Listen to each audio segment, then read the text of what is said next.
French fries കഴിക്കാൻ ഇഷ്ടമില്ലാത്തവർ നമുക്കിടയിൽ ആരും ഉണ്ടാവില്ല, എല്ലാവർക്കും ഇഷ്ടമായിരിക്കും. എന്നാൽ ഉരുളക്കിഴങ്ങ് ഇല്ലാതെ നമ്മൾ ഒരു ഫ്രഞ്ച് ഫ്രൈസ് തയ്യാറാക്കിയാലോ?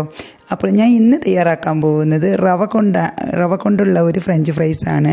ഇത് തയ്യാറാക്കാൻ നല്ല ഈസി ആയിട്ട് തയ്യാറാക്കാൻ പറ്റും. നമുക്കൊരു ഈവനിങ് സ്നാക്കായിട്ടും ഇഫ്താർ സ്പെഷ്യലായിട്ടൊക്കെ വിളമ്പാൻ പറ്റുന്ന നല്ലൊരു അടിപൊളി വെറൈറ്റി ഫ്രഞ്ച് ഫ്രൈസാണ് ഇന്ന് ഞാൻ തയ്യാറാക്കാൻ പോകുന്നത്. അപ്പോൾ ഇത് തയ്യാറാക്കാൻ വേണ്ടിയിട്ട് ഞാൻ ഇവിടെ ഒരു പാനിൽ 1 കപ്പ് വെള്ളം ഒഴിച്ചിട്ടുണ്ട്, തിളപ്പിക്കാനായിട്ട് വെച്ചതാണ്. അപ്പോൾ ഇത് തിളക്കുന്ന സമയത്ത് ഇതിലോട്ട് 1/2 ടീസ്പൂൺ കുരുമുളക് പൊടിയും 1/4 ടീസ്പൂൺ ഗരം മസാല പൗഡറും ആവശ്യത്തിന് ഉപ്പും കുറച്ച് എണ്ണയും കൂടി ഒരു 1/4 ടീസ്പൂൺ 1/2 ടീസ്പൂൺ കുറച്ച് ഓയിലും കൂടി ഒഴിച്ചു കൊടുക്കുക. അതിന് ശേഷം നല്ലപോലെ മിക്സാക്കി കൊടുക്കുക. എന്നിട്ട് നല്ലപോലെ തിളക്കുന്ന സമയത്ത് ലോ ഫ്ലെയിമിലോട്ട് വെച്ചിട്ട് ഇതിലോട്ട് 1/4 കപ്പ് റവ ഇട്ട് കൊടുക്കുക. 1 കപ്പ് വെള്ളത്തിലോട്ട് 1/4 കപ്പ് റവയാണ് വേണ്ടത്. റവ ഇട്ട് കൊടുത്തതിന് ശേഷം ഇതുപോലെ നന്നായിട്ട് മിക്സ് ചെയ്യുക. ഇപ്പോഴും ഞാൻ ലോ ഫ്ലെയിമിൽ തന്നെ വെച്ചിട്ടുള്ളത്. എന്നിട്ട് നല്ലപോലെ ഇങ്ങനെ ഇളക്കി കൊടുത്തിട്ട് ഒന്ന് വേവിക്കണം. ഒരു 2-3 മിനിറ്റ് മതിയാവും. എന്നിട്ട് നല്ലപോലെ ഇതുപോലെ അങ്ങോട്ടും ഇങ്ങോട്ടും മിക്സ് ചെയ്തിട്ട് ഒന്ന് കുഴക്കുന്ന രൂപത്തിൽ നമുക്കിതൊന്ന് മിക്സാക്കി കൊടുക്കാം.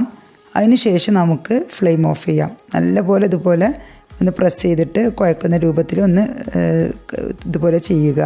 അല്ലെങ്കിൽ ഇത് കെട്ടാൻ ചാൻസ് ഉണ്ട്. പിന്നെ എല്ലാ ഭാഗത്തും റവ വേവാതിരിക്കാനും ചാൻസ് ഉണ്ട്.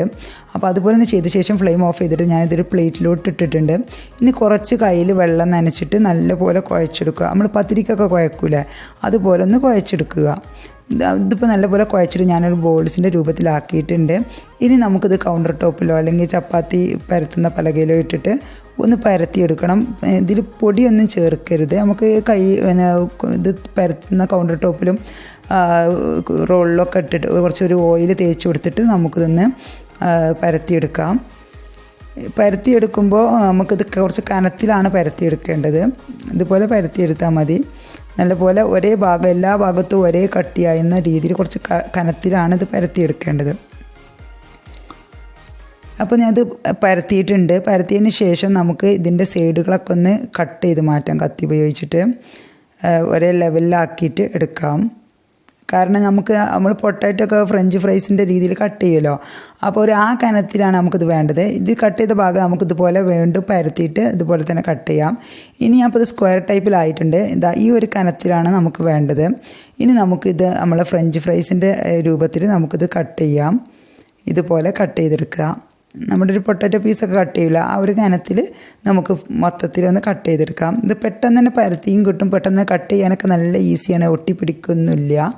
നല്ല സുഖമായിട്ട് ചെയ്യാൻ പറ്റും. വളരെ പെട്ടെന്ന് തന്നെ തയ്യാറാക്കാൻ പറ്റും. ഇതിപ്പോൾ എല്ലാം ഞാൻ ഇതുപോലെ ആക്കിയിട്ടുണ്ട്.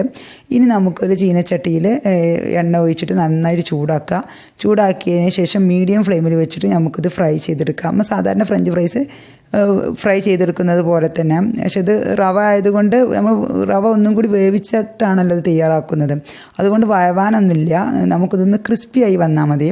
നല്ല ക്രിസ്പി ആയിട്ടുള്ള നല്ല ടേസ്റ്റി ആയിട്ടുള്ള നല്ലൊരു ഡിഷാണിത്. കുട്ടികൾക്കൊക്കെ നല്ല ഇഷ്ടമാവും. ഫ്രഞ്ച് ഫ്രൈസിൻ്റെ ഏകദേശം അതേ ടേസ്റ്റ് തന്നെയാണ്. അപ്പോൾ എല്ലാവരും ഇത് കണ്ടോ, നല്ലപോലെ ക്രിസ്പി ആയിട്ട് വന്നിട്ടുണ്ട്. അപ്പോൾ എല്ലാവരും ഇതുപോലെ ഒന്ന് പരീക്ഷിച്ച് നോക്കണം. കാരണം ഒരു റവ മാത്രം മതി, വേറെ ഇൻഗ്രീഡിയൻസ് ഒന്നും കൂടുതലായിട്ടില്ല. ബാക്കി എല്ലാം നമ്മുടെ വീട്ടിൽ എപ്പോഴും ഉണ്ടാവുന്ന ഇൻഗ്രീഡിയൻസ് ആണ്. ഇനി നമുക്കിതൊന്ന് പൊട്ടിച്ച് നോക്കാം. ഇത് കണ്ടോ, നല്ല ക്രിസ്പിയാണ്. സൗണ്ട് കേട്ടില്ലേ? നല്ല ക്രിസ്പി ആയിട്ടുള്ള നല്ല ഒരു സ്നാക്കായിരിക്കും ഇത്. കുട്ടികൾക്കൊക്കെ നല്ല ഇഷ്ടമാവും. വൈകുന്നേരം കുട്ടികൾ സ്കൂളിൽ വരുന്ന സമയത്ത് ഈവനിങ് സ്നാക്കായിട്ട് കൊടുക്കാൻ പറ്റും. പിന്നെ അതുപോലെ തന്നെ ഇപ്പോൾ ഇഫ്താറിൻ്റെ സമയമായതുകൊണ്ട് ഇഫ്താറിൻ്റെ സമയത്തും തയ്യാറാക്കാൻ പറ്റുന്ന പെട്ടെന്ന് തന്നെ തയ്യാറാക്കാൻ പറ്റുന്ന നല്ലൊരു സ്നാക്കായിരിക്കും. അപ്പോൾ എല്ലാവരും തയ്യാറാക്കി നോക്കിയിട്ട് ഫീഡ്ബാക്ക് അറിയിക്കുക. ഇഷ്ടമായാലും ഫ്രണ്ട്സിനും ഫാമിലിക്കൊക്കെ ഒന്ന് ഷെയർ ചെയ്യുക. ഇതുവരേക്കും എൻ്റെ ചാനൽ സബ്സ്ക്രൈബ് ചെയ്യാത്തവർ സബ്സ്ക്രൈബ് ചെയ്ത് സപ്പോർട്ട് ചെയ്യുക. എല്ലാവർക്കും എൻ്റെ നന്ദി.